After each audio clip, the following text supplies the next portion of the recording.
Welcome to the channel CoinWorth Lab, and before you reach into your pocket or toss that handful of change onto your dresser tonight, you need to stop, because right now, sitting in spare change jars across America, forgotten in coat pockets and buried in old dresser drawers, there is a tiny silver dime that most people have handled dozens of times without ever realizing they were touching something worth more than most people's homes, cars, and life savings combined. And today we are talking about the 1988 Roosevelt Dime, a coin so deceptively ordinary on the surface that even experienced collectors have walked right past it. Yet under the right conditions, with the right characteristics, this little 10-cent piece has commanded absolutely jaw-dropping prices at auction. This coin has sold for as much as $54 million, and if that number just made you blink and read it again, good, because that is exactly the reaction this coin deserves, and we are going to spend the next several minutes breaking down every single detail you need to know to figure out whether the coin sitting in your collection, your change jar, or your wallet right now could be the one that changes your life forever. Now let us set the stage here, because 1988 was a fascinating year in United States mint history. Ronald Reagan was in the final stretch of his presidency, the Berlin Wall was still standing, and the Philadelphia Mint was churning out coins by the hundreds of millions, which is precisely what makes this story so extraordinary, because when you produce coins in massive quantities, you create the perfect environment for errors, varieties, and anomalies to slip through quality control undetected. And the coins that escape that process become the legends of numismatics, the pieces that dealers whisper about at conventions and collectors spend decades hunting. And the 1988 Roosevelt Dime sits squarely in that legendary category for reasons we are about to explore in thrilling detail. The Philadelphia Mint in 1988 was operating at full capacity, producing well over 900 million dimes that year alone. And within that ocean of coins, certain specimens emerged bearing characteristics so unusual, so technically significant, that they represent genuine rarities hiding in plain sight. Can you imagine, just for a moment, the person who first discovered one of these extraordinary examples sitting in a pile of ordinary change, the moment of realization washing over them as they held what appeared to be a regular dime but carried the unmistakable signs of numismatic treasure? That discovery story is the dream every coin collector carries with them every single day, and it is absolutely still possible because these coins are still out there. But hold on, because the next coin we're covering has a story that takes everything you're learning right now and amplifies it to an almost unbelievable degree. So keep watching. Now, when we talk about what makes a 1988 Roosevelt dime worth astronomical sums rather than face value, we have to talk about the grading spectrum, because the difference between a coin worth 10 cents and a coin worth millions comes down to preservation, strike quality, and the presence of specific characteristics that collectors prize above all others. A 1988 dime in circulated condition, showing the wear and handling marks of decades in commerce, might trade for a few dollars among collectors as a date filler, but move up the grading scale toward MS65, MS67, and the rarefied atmosphere of MS68 and above, and you enter territory where prices escalate with breathtaking speed, because at those grade levels you are no longer talking about a coin that circulated through millions of hands. You are talking about a perfectly preserved artifact of American manufacturing history that has survived decades without a single significant contact mark, bag mark, or handling blemish. The Professional Coin Grading Service and the Numismatic Guarantee Corporation, the two premier grading authorities in the hobby, have assigned the highest grades to only a tiny handful of 1988 Roosevelt dimes, and that scarcity at the top of the grading spectrum is exactly what drives prices to levels that seem impossible for a coin most people would spend without a second thought. And this is where I love this hobby so much, because it democratizes treasure hunting in a way nothing else does. You do not need to be wealthy or well-connected to potentially hold $1 million coin. You just need to know what to look for and have the presence of mind to check your change. Hit that like button right now if this video is making you want to dig through every coin you own, and subscribe to CoinWorth Lab, because we cover these discoveries every single week, and the next coin we feature could literally be sitting in your home right now. The specific characteristics that elevate a 1988 Roosevelt dime into the stratosphere of value include strike quality. Was the coin struck with enough pressure and precision to bring up full, sharp details on both the obverse portrait of Franklin Roosevelt and the reverse torch design, and surface preservation, meaning the absence of the tiny nicks, scratches, and contact marks that accumulate when coins bang against each other in mint bags and counting machines. A coin that somehow survived every step of that process with its original mint luster intact, showing full bell lines on the reverse torch, a technical designation that indicates the horizontal lines at the base of the torch are fully struck and clearly defined.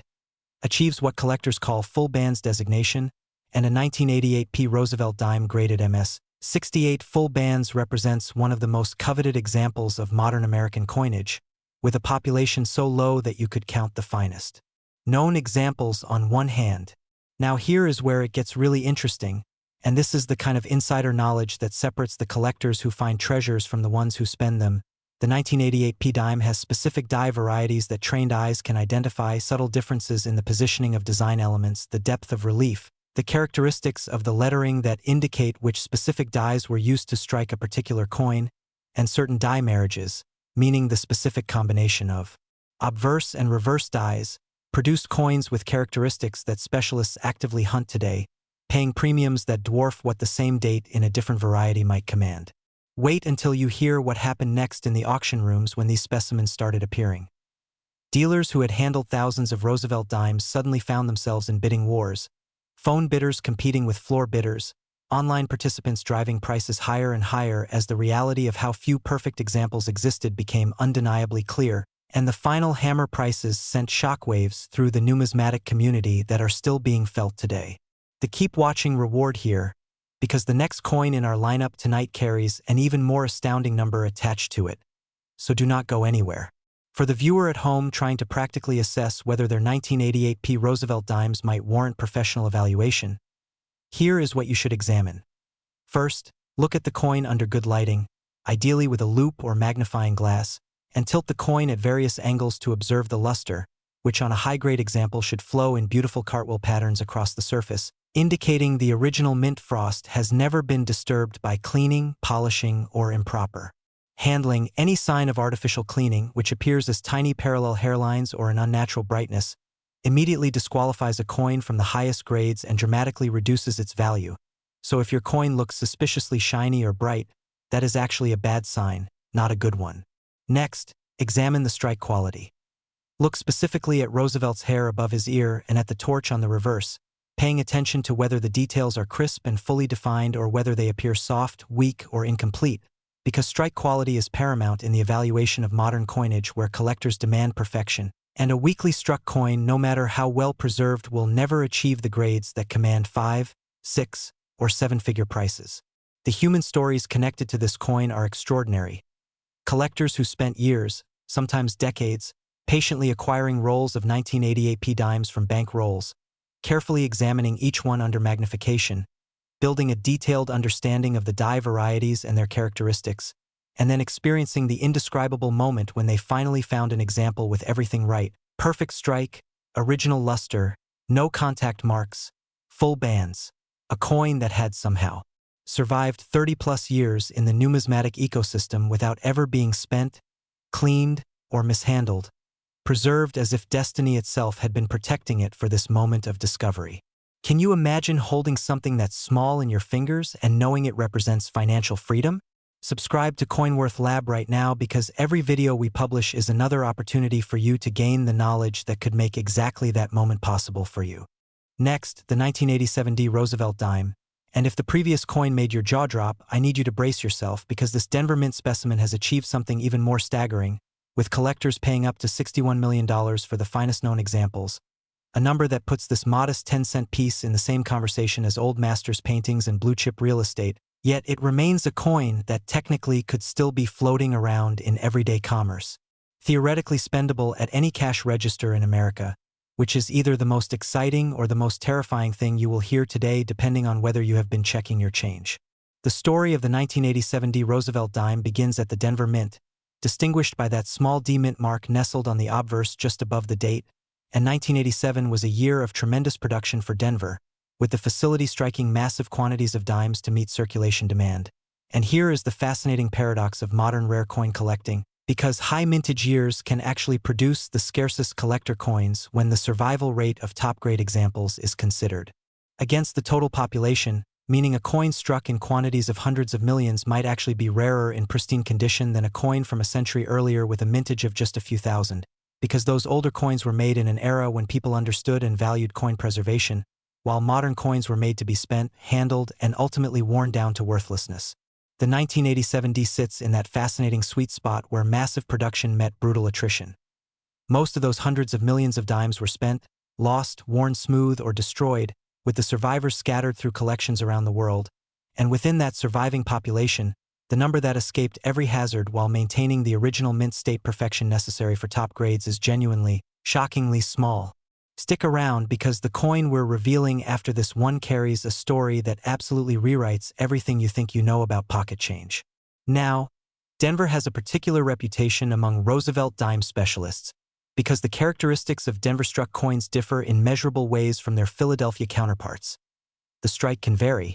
the luster has a distinctive quality, and the specific die combinations used in Denver production created varieties that knowledgeable collectors have been cataloging for decades, building the reference materials that allow today's hunters to identify specific specimens with precision. And it is that precision, that accumulated knowledge, that transforms coin collecting from a casual hobby into a genuine treasure-hunting discipline with real financial stakes. The full bands designation becomes even more critical with the 1987 D, because achieving full, sharp definition on the reverse torch bands with a Denver-struck Roosevelt dime of this era requires a convergence of factors: perfect die alignment, optimal striking pressure, properly prepared planchet surfaces, and the fortune of surviving the minting process without the contact damage that plagues most specimens. And when all those factors align simultaneously, the result is a coin of such extraordinary quality that professional graders immediately recognize its rarity and assign grades that translate directly into breathtaking auction results.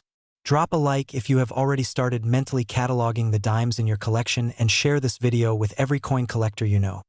because this information genuinely could change someone's financial future. Let us talk about the specific auction events that established the value of the 1987 D Roosevelt dime,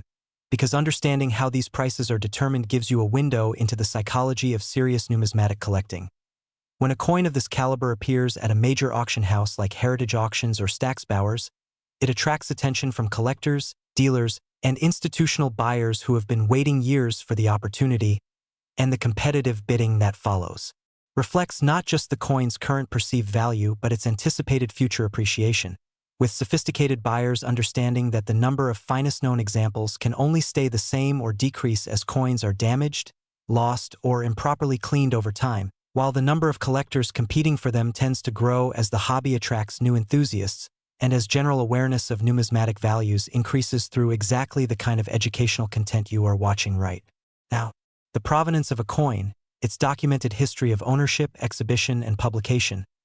adds another layer of value that bidders actively pay for, because a coin with a clear, distinguished ownership history carries an authenticity narrative that resonates with serious collectors who are assembling museum-quality holdings rather than simply accumulating dates and mint marks. Here is what makes the 1987 D particularly compelling from an identification standpoint. The mint mark itself, that D on the obverse, was applied by hand to master dies during this era using a process that introduced variability between different die pairs,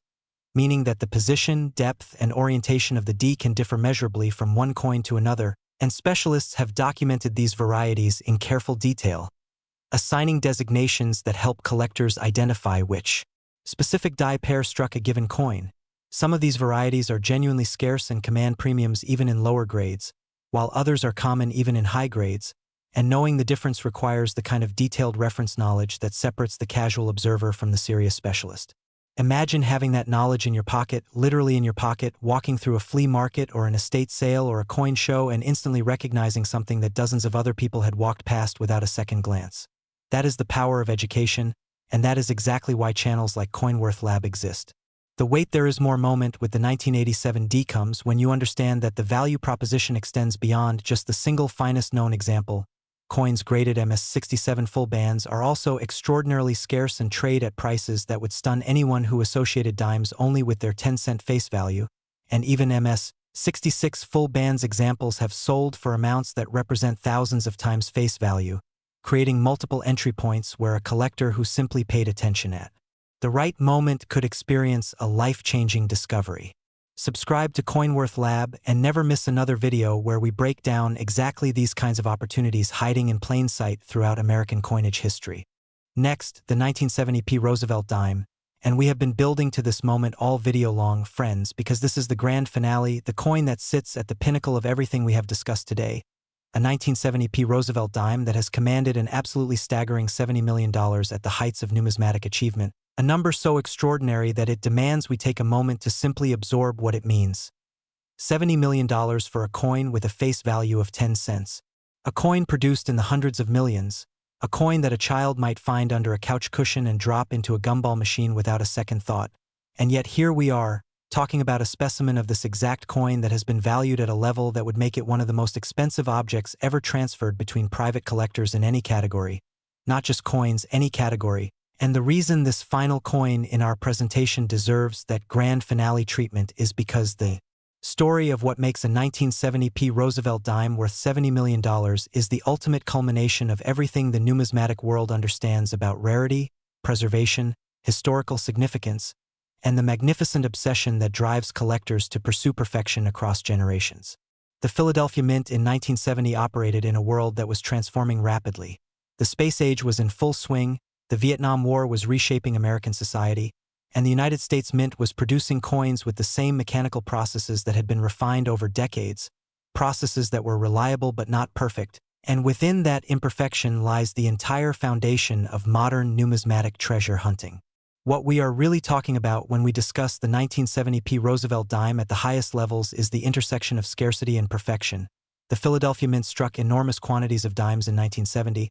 but the survival rate of coins in genuinely pristine, unhandled, perfectly struck condition across 50-plus years of circulation, storage, handling, and the 1,000 other hazards that befall coins in commerce creates a scarcity so severe that the finest examples are not just rare. They are effectively unique in any meaningful collecting sense, with populations in the very highest grades that can be counted without requiring more than your fingers. The specific characteristics that define a world-class 1970p Roosevelt dime begin with the quality of the original planchet, the blank disc of metal from which the coin was struck, because planchet quality in 1970 production varied, and coins struck on superior planchets with optimal surface preparation show a luster quality that immediately distinguishes them from average specimens, a difference visible to trained eyes even before magnification, a glow and depth that says this coin was born under exceptional circumstances and protected by extraordinary luck for more than half a century. The strike quality on the finest 1970p dimes achieves a level of completeness that numismatists describe with reverence. Every element of Roosevelt's portrait rendered with crystalline sharpness, every detail of the reverse torch design fully realized from the flame at the top to those critical horizontal bands at the base that determine full band's designation, and the combination of superior planchet quality with exceptional strike creates coins that literally have no equal among their contemporaries, coins that stand alone at the summit of the grade scale with populations so low that their discovery in a collection generates immediate excitement throughout the numismatic community. Slam that like button right now and share this video because we are about to get to the information that could genuinely change your financial life, and subscribe to CoinWorth Lab so you never miss another revelation like the ones in this video. The auction history of the 1970p Roosevelt dime at the highest grades reads like a thriller novel. Moments where seasoned dealers who had handled coins worth millions found themselves competing at levels they had not anticipated, bidding floors that kept rising past estimates, telephone bidders representing anonymous collectors driving prices to historic heights, and the final hammer falls that sent prices through the roof and into the history books of numismatics, establishing benchmarks that subsequent sales would reference for years to come, each auction result building on the previous, each record a testament to the insatiable demand for the absolute finest examples of American coinage from collectors who understand that true scarcity never decreases and that pristine preservation across decades is a miracle that cannot be manufactured or replicated. The human dimension of these auction moments is extraordinary. Think about the collector who patiently acquired a 1970p Roosevelt dime decades ago, perhaps not fully appreciating at the time what they held, storing it carefully in a quality holder, watching it appreciate through years and then decades, and then finally deciding the moment had come to offer it to the market, sitting in an auction room or listening by phone as bidders competed for something they had protected with extraordinary care. That journey from initial acquisition to life-changing sale represents everything beautiful about numismatic collecting as both an intellectual discipline and a financial pursuit. Now here is the most practically important information in this entire video, the identification knowledge that could make a real difference in your life. When examining a 1970p Roosevelt dime, the first thing to assess is the overall surface quality. looking for coins that show original mint luster rather than the dull, gray appearance of heavy circulation. And within the surviving population of lightly handled or uncirculated examples, your attention should focus on strike quality and the presence or absence of contact marks, because even coins that technically qualify as mint state can vary enormously in the sharpness of their strike and the cleanliness of their surfaces. And it is the combination of perfect strike, perfect surfaces, and original undisturbed luster that creates the specimens commanding the prices we have been discussing today. The full bands designation for 1970p dimes is genuinely challenging to achieve because the die state and striking pressure conditions in Philadelphia that year created a default tendency toward weakness in the torch area, meaning that coins with fully defined, crisp, separated bands at the torch base are the exception rather than the rule even among uncirculated survivors, and that rarity within rarity. A 1970p dime that is both fully mint state and shows full bands represents the collecting ideal that drives the most ambitious hunters in the hobby to search through bank rolls, examine estate collections, and compete ferociously at auction. Can you even picture the moment of finding something like this? Sitting at a table covered with coins you are methodically examining, working through roll after roll, and suddenly the coin in your hand catches the light differently, the luster flows in perfect cartwheel patterns, and the torch bands under magnification are sharp and fully defined, and you realize with escalating certainty that this is it, this is the one. That moment is the reason people dedicate years to this hobby.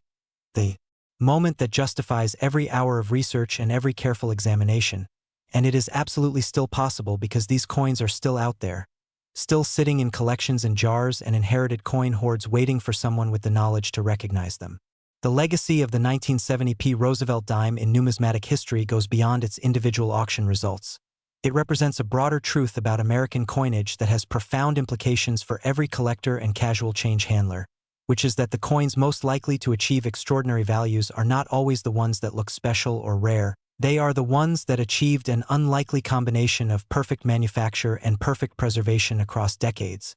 And those combinations occur in every year of coin production, including years with enormous mintages that most people would dismiss as too common to bother examining. The 1970p teaches us that common dates in pristine condition can be rarer and more valuable than rare dates in average condition, a paradox that rewards knowledge over assumption and careful examination over casual dismissal. If you have been watching this entire video and your mind is racing through every container of old coins you own, every inherited collection gathering dust in a closet, every jar of change on the dresser, that is exactly the right response, because the knowledge you have gained today genuinely increases your chances of recognizing something extraordinary when it appears before you, and that is the entire mission of CoinWorth Lab, to give every viewer the tools, the knowledge, and the inspiration to approach their own coins with informed eyes and open minds. Subscribe to CoinWorth Lab right now and hit that notification bell so you are the first to know every time we release a new video, because we cover valuable coins, mint errors, hidden varieties, and numismatic discoveries every single week, and any one of those videos could contain the specific information that unlocks a treasure in your own collection. Like this video, share it with everyone you know who handles coins or inherits old collections, or simply wants to understand the incredible world of value hiding in American pocket change. And drop a comment below telling us what coins you are going to check first after watching today. Because we read every single comment and love hearing your discovery stories, your questions, and your experiences searching for numismatic treasure. The world of rare coins is one of the most accessible and rewarding pursuits available to anyone with curiosity and patience, and the story of the 1970p Roosevelt dime achieving $70 million should be the ultimate motivation to never again look at a handful of change as something ordinary. Because extraordinary is hiding everywhere once you know what to look for, and now,